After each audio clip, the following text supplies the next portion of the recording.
नमस्ते, हमेशा खुश रहो बिटियाओ। Myself doctor Heena Mewada, assistant professor, faculty of Ayurvedic science, department of Prasuti and Stri Rog, Jyoti Vidyapeeth, women's university. In today's session, I am going to discuss about congenital malformation of female genital organ. The congenital malformation of female genital organ includes developmental anomaly of external genitalia, vaginal abnormality, uterine anomalies, anomalies of the fallopian tube, anomalies of the ovary, etc. Now, developmental anomalies of the external genitalia, which includes perineal or vestibular anus and ectopic ureter. The perineal and vestibular anus is detected at the time of birth. Usually, anal opening site is evidenced by anal pit. The perineal or vestibular anus either situated close to the posterior end of the vestibule or in the vestibule. Rarely, the anal opening is situated in the vagina. Opening is usually sufficiently big with continence is present. There is no problem in the future reproduction. Caesarean section is the mode of delivery. And if there are feature of obstruction or the opening is situated high in the vagina, then pull through operation is done, bringing the anal end to the anal pit with prior colostomy. This picture is shows perineal or vestibular anus, where the anal opening is evidenced by anal pit, and the opening of anus is in the vestibule. Now, ectopic ureter. Ectopic ureter. In ectopic ureter, additional ureteric opening is usually in the vestibule close to the urethra or in the vagina. The main symptom of ectopic ureter is uncontrolled wetness, because ureter is directly open into the urethra or vagina. Amount of moisture appearing small and is sometimes mistaken for a vaginal discharge. And the treatment option of ectopic ureter is partial nephrectomy or uretrectomy, or implantation of the ectopic ureter into the bladder. See in this picture, the ureter is open directly into the vagina or in the vestibule or urethra. The left ureter is normally open into the bladder. Now, narrow introitus, hymen abnormality, vaginal septum, and atresia of the vagina are included in the vaginal anomalies. Narrow introitus is revealed after marriage, and it may also be detected during investigations of infertility. The main complaint of narrow introitus is dyspareunia, and the treatment of narrow introitus is manual stretching under general anesthesia or surgical enlargement by perineoplasty or Phantom's operation. The second one abnormality is hymen abnormality, under which imperforate hymen is the most common. Imperforate hymen is due to the failure of disintegration of central cell of the Mullerian eminence that project into the urogenital sinus. It is usually noticed at the age of 14 to 16 years. Cryptoamenorrhea is present in this condition, resulting in hematocarpus, means the blood is collected in the corpus or vagina. Hematometra means the blood is further the blood is collected into the uterus, and hematosalpinx means the blood is further collected into the fallopian tube. In hymen abnormality, because of imperforate hymen, The blood is felt to come out from the genital tract because of obstruction. See in this picture, this is the case of imperforate hymen. The girl is aged about 14 to 16 years. The main complaint is periodic lower abdominal pain, which will be continuous, and primary amenorrhea. The other constitutional symptoms like low-grade temperature, tachycardia, malaise, pallor, etc. are also found. The urinary symptoms, frequency, dysuria, or even retention are found in case of hematometra and hematosulfins. During per abdomen, suprapubic swelling is usually present. During vulval inspection, it reveals a tense bulging membrane of bluish coloration. See in this picture, this is the bluish color bulging tense membrane. Per rectal examination reveals burst vagina. The investigation which are done in imperforate hymen is USG. Now, the treatment of imperforate hymen is cruciate incision, which is made in the hymen. After the incision, quadrate of hymen are partially excised, not too close to the vaginal mucosa.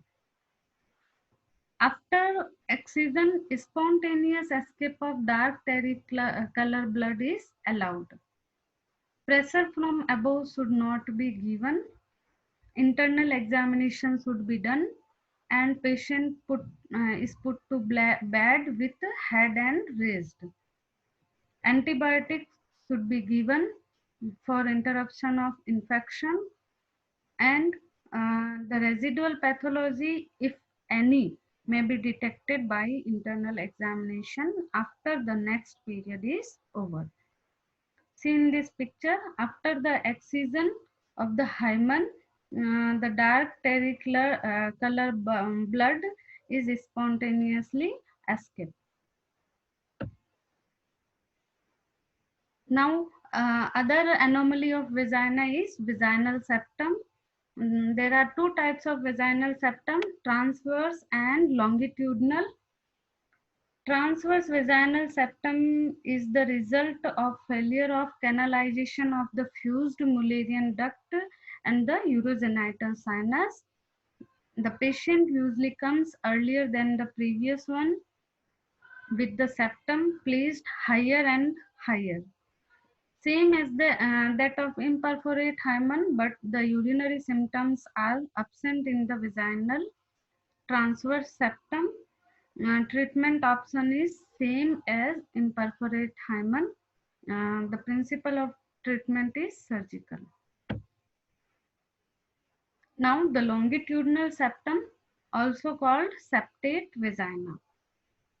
The longitudinal septum may associated with double uterus or double cervix. It may be asymptomatic or may produce dyspareunia because of lack of space in the vagina, and may obstruct delivery. Same because of due to the lack of space in the vagina or less diameter of the vagina because of septum. Occasionally, a double vagina may exist in which one side is not patent, and a hematometra and hematopulpus may occur in a single side. Under these circumstances, the vaginal septum must be removed to allow drainage of obstructed genital tract, and the results are in general excellent. The main treatment of longitudinal septum is excision of septum.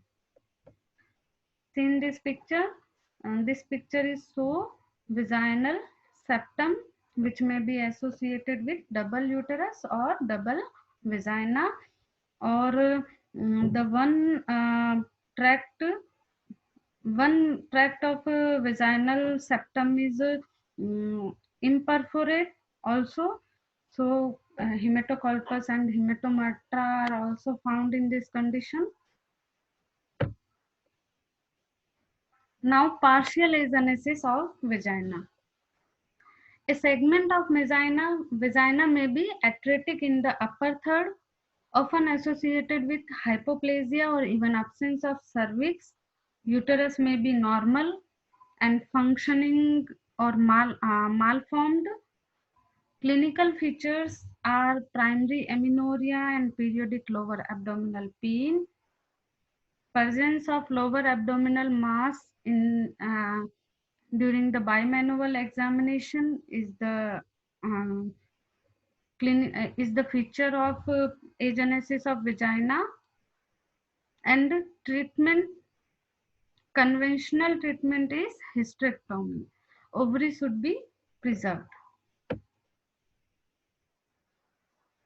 In complete agenesis, it is associated with absence of uterus, healthy gonads and fallopian tube. Patient is phenotypically female with normal karyotype pattern. Entity is often associated with the urinary tract abnormality called Rokitansky-Kuster-Hauser syndrome. The clinical feature of complete agenesis is primary dysmenorrhea, dyspareunia, and lower abdominal pain. The treatment option is vaginoplasty or vaginal reconstruction surgeries like McDonnell operation, Williams vaginoplasty, and front dilatation. Now coming to the uterine anomalies. Uterine anomalies occur mainly due to the failure of development of one or both Mullerian duct or failure of recanalization of the Mullerian duct leads to agenesis of the upper vagina or of the cervix, or failure of fusion of Mullerian duct. Detection is made accidentally during investigation of infertility or repeated pregnancy wastage. In other, the diagnosis is made during dilatation and evacuation operation, manual removal of placenta, and during CS. Now, what are the types of uterine anomalies? The first one is arcuate uterus. In arcuate uterus, fundus looks concave with heart-shaped cavity outline. This looks more like a normal uterus, except it has a dip or slight indentation at the top. See in this picture, the fundus is concave in shape. It is common. It is a common abnormality affecting about 1 in 25 women in the general population. It doesn't usually make conceiving difficult. Now, uterine diadelphys. Complete lack of fusion of Mullerian duct causes uterine diadelphys. In this condition, the double uterus with double cervix and double vagina are found. Two cavities which may lead to its open cervix and open vagina. See in this picture, this is the diagram of uterine diadelphys. There is two uterine cavity, two cervical cavities, and two vagina. And the both cavities are different to each other. Now, uterus bicornis. In uterus bicornis, there is varying degree of fusion of the muscle wall of the two ducts. There are two types of uterus bicornis. Uterus bicornis bicollis, in which two uterine cavities with double cervix with or without vaginal septum, and uterus bicornis unicollis. In this condition, there are two uterine cavities with one cervix. The horn may be equal or one horn may be rudimentary and having no communication with the developed horn. This is the picture of uterus bicornis unicollis. This is the picture of uterus bicornis bicollis.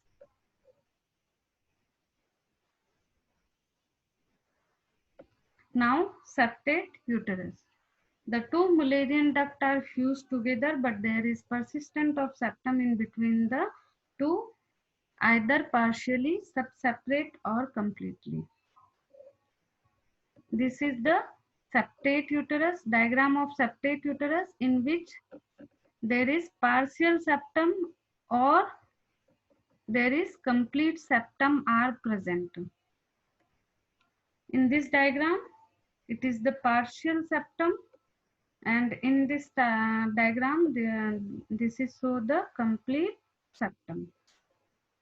So the cavity is divided into two forms.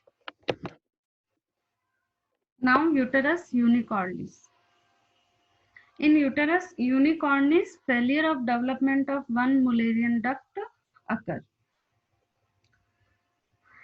This diagram is so uterus unicornis, where the one Mullerian duct is failed to develop.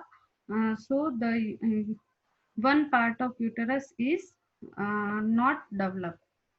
The diethylestylbesterol related abnormality due to exposure of diethylestylbesterol during intrauterine. Varieties of malformation are included: hypoplastic uterus, T-shaped uterus, and cervical hypoplasia, like congenital cervical erosion. Now, what are the clinical features of the uterine anomalies? The gynecological symptoms are infertility, dyspareunia, dysmenorrhea, and menorrhagia. Obstetrical features are recurrent mid-trimester abortion, carnal pregnancy, increased incidence of malpresentation, preterm labor, IUCD, and IUGR and intrauterine death. The chances of prolonged labor, obstructed labor, retained placenta, and postpartum hemorrhages are increased in the case of uterine anomalies. Diagnosis is made by internal examination, hysterography, hysteroscopy, laparoscopy, transvaginal sonography, and magnetic resonance imaging. Now, the treatment of uterine anomalies, malformation causing infertility or recurrent fetal loss needs surgical intervention. Rudimentary horn should be excised, and in biconjugate or septate uterus, unification operation should be done. This is the abdominal metroplasty or hysteroscopic metroplasty. Now, what are the abnormalities of the fallopian tube? There is complete absence, which is rare. Hypoplasia is represented by a rudimentary tube with an abdominal ostia and rudimentary fimbria. Tubes may be abnormally elongated, may have accessory ostia or diverticula, or rarely tube may be absent on one side. Now, abnormalities of the ovaries. There is undescended ovaries. Aplasia of ovary means failure of the development of the ovary. There may be strict gonad or gonadal dysgenesis, which is usually associated with error of sex chromosome pattern. In Turner syndrome, the strict ovaries consist undifferentiated stroma and is devoid of germ cells. Accessory ovaries may be present, and rarely supranumerary ovaries may be found in the broad ligament or elsewhere. This can explain a rare event where menstruation continue even after removal of two ovaries. The fimbrial cyst is probably arises from the small remnant of ovarian tissue in relation to the ovarian fimbria. This can attain a big size. Cyst is unilocular, wall is thin, and contain clear translucent fluid. This is the fimbrial cyst diagram. So thank you so much for listening me. This session is powered by Digital Version 2.0 Jyoti Vidyapeeth Women's University. Hope you all are satisfied with my session. If you have any queries, please write in comment box so I will resolve it. Thank you so much.